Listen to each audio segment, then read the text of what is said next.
disruptive. America that I fought for. Weird thing to happen. So I think there's one thing that is certain about this, folks, that with the horrific debate that we just witnessed, the train wreck and disaster explosion, worse than East Palestine, Ohio, the disastrous Joe Biden performance, at least there's one person that is the most enthused about the debate, and that is good buddy Bill Maher. Bill Maher, who is questioning the performance of Joe Biden and is making controversial claims on his HBO show. And this is quite interesting because now it seems like Bill Maher is going what he used to call right-wing talking points. Anytime someone mentions about Joe Biden and his dementia or his mental capacity or his age or his performance, it's right-wing propaganda. Oh, you're such a Trumper. Well, now here's Bill Maher. And it goes this. Now, I don't want to show a lot of the tape from last night because it's too hard to look at.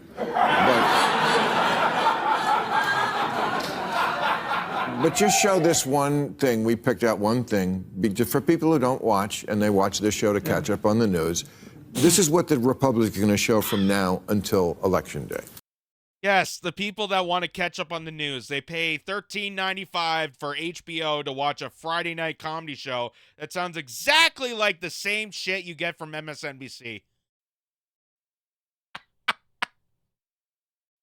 Oh, well, it is a comedy show if people think that you're actually getting informed with Bill Maher. The guy who thought Amy Klobuchar was good.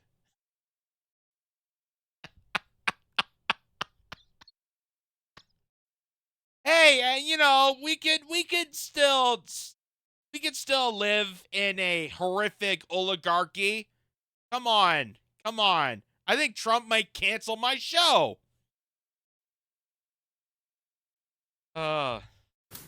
Making sure that we're able to make every single solitary person eligible for what I've been able to do with the with the COVID.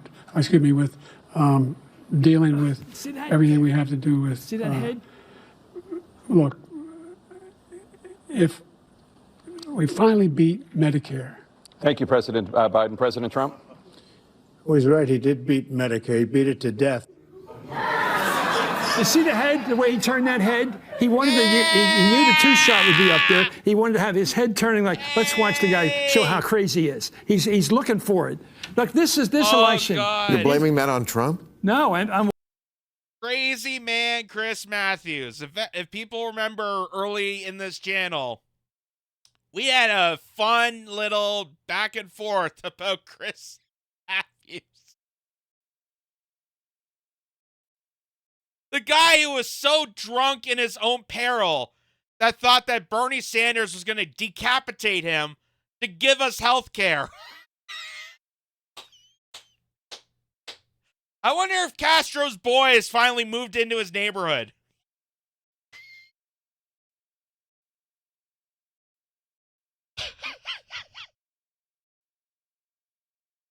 It was like the total Democratic elite Alex Jones.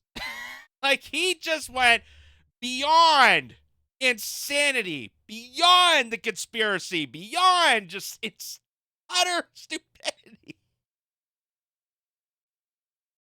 Oh, God. I miss this guy. I do miss this guy. He was hilarious. They should have brought him back to the network. I tell you, if he was still on MSNBC, I'd be doing clips on MSNBC periodically just for this.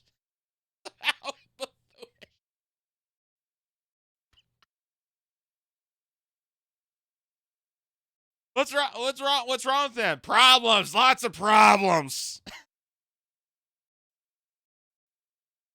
Well, what's the problem with Bernie Sanders? People are excited about him. There's so much excitement. That's a problem.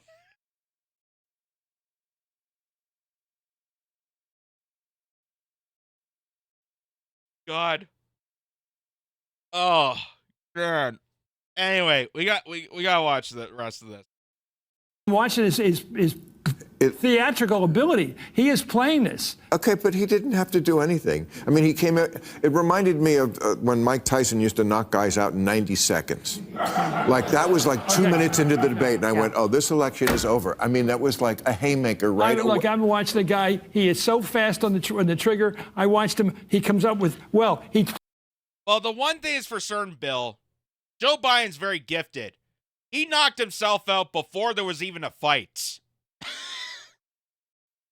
He's a very wise man. In fact, to quote the words of Joe Scarborough, I might say this, and pardon my French, you can go F yourself if you don't believe me, but he was the best Biden we've ever had for me.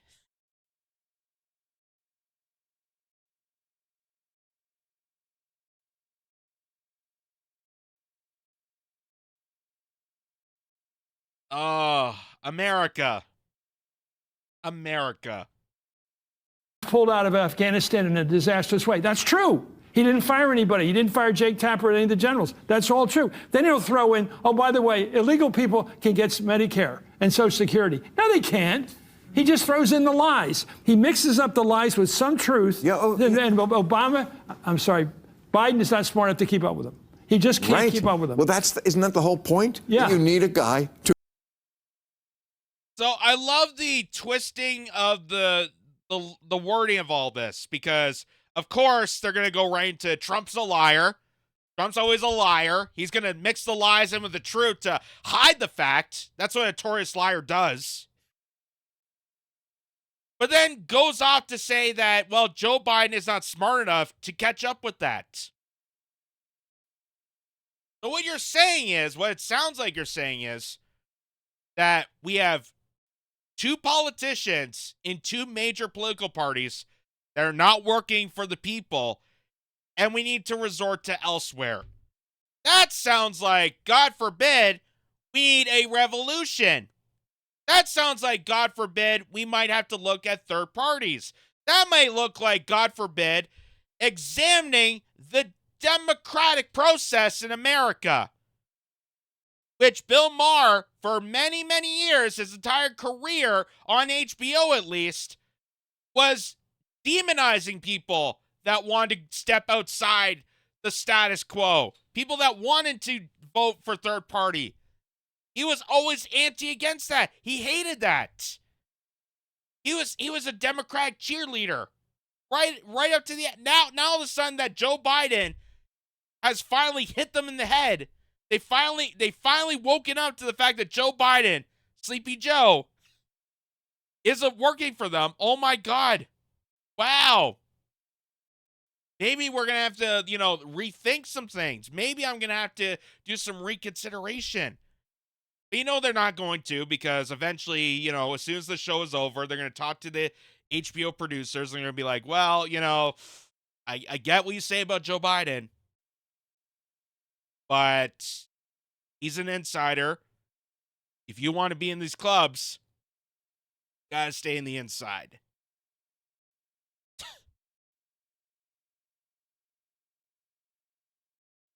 To keep up with them. I mean, I feel like the whole rationale for Biden running has always been, I'm the only guy who can beat him. Yeah. Now I think it's inverted. I think he's the only guy who could lose to him. I think you're right. Or the guy who's sure. Oh, you agree? Yeah. So shouldn't they replace him? I'm talking about what has to happen, but probably won't. When you want to happen, won't happen. I don't know. I keep hearing all day from these Democrats defending this, like, we can't abandon. Is he referencing all the notions he made about Bernie Sanders running? Like, I feel scared. I feel scared. I might shit my pants in Central Park because Bernie Sanders wants to give health care to people. And that just sounds like something from Soviet Russia. And I'm afraid that some brown shirt Nazi is going to chop off my head or shoot me in the back. You think about these things going to happen, but they don't happen. I don't know what's going to happen. I'm worried about this. He's excitable.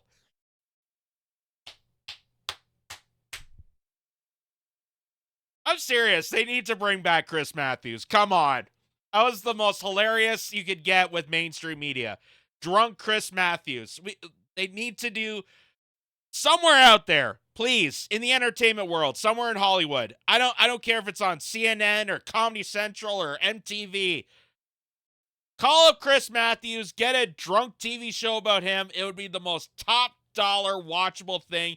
I promise you.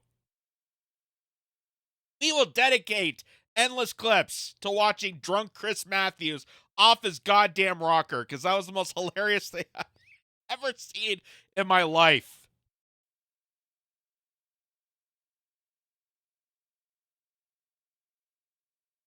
But he is kind of, I do have to admit, he is kind of right about this. Because even though it seems like the most viable option, the only option they have for the Democrats to even do anything at this point is to replace Joe Biden. Like that seems like the obvious point to be made about this. But you got to think about the fact that Joe Biden, who was polling at 0.2% in the primary, became the president. Why is that? Why is it that the lowest person, the guy who was polling dead last in the primary, somehow magically reached all the way to the top to become president? Why is that? Because the deep state wants him. And the deep state has total control over everything. And what the deep state wants, the deep state gets. And we all have to suffer. And the reason they want Joe Biden so badly, the reason that they get Jill Biden and Hunter Biden and the rest of his family to coerce together to prop up this corpse to the debate stage to run in politics one last time, again, is because he's a puppet to them. He's easily controllable. If Joe Biden remains the president, they can get away with anything. If Donald Trump was president, oh my God, God forbid, Donald Trump may mention about how we're in Syria for the oil, or how there is a deep state, or how elections do get rigged. And we can't have that. We can't have that in election. We can't have that in politics. We can't have that in the White House. Even though he gave a tax break to our rich buddies, and that was good for us. He did eventually, fire missiles into Syria. Remember when Brian Williams said that was presidential of him? He almost wanted to cry and ejaculate himself to a Leonard Cohen song. It was so beautiful. So that's why Joe Biden, they're still playing Weekend at Bernie's with a dead corpse. Because Joe Biden should be out long beforehand. Joe Biden should have been out, not even running in 2020. He was long overdue. He was long gone. But they propped him up so badly, so desperately, because he was an easy puppet. He was easy for the establishment, for the deep state, for the CIA, the FBI, the intelligence agencies, the war machine, the military-industrial complex, all these big wigs that really control the empire to take full-on approach to taking control of everything. As long as they have Demented Joe as the mascot, they can do whatever the fuck they want. So, Chris Matthews does have that point. That yes, it would be simple to replace him. It would be the most logical thing and the only thing the Democrats could do to survive this party. But are they going to do it? Probably not. Because who really controls the nation? Is it the political party? Is it the president? Is it the vice president? Or is it international conglomeracies of corporations, NGOs and billionaires and bankers and people at the WEF and the WHO that have already taken away your democracy years ago? Because I don't think they're ready to give up Biden. As pathetic and frail and stupid he remains to be, they are not really willing to give up their puppet. Not just yet. Until they can find a better puppet. And Kamala Harris is almost there. I think if she goes another smidge to the right, maybe goes over that last hurdle, maybe Kamala Harris is viable to be the ultimate puppet. I don't think they're ready to give up that chance.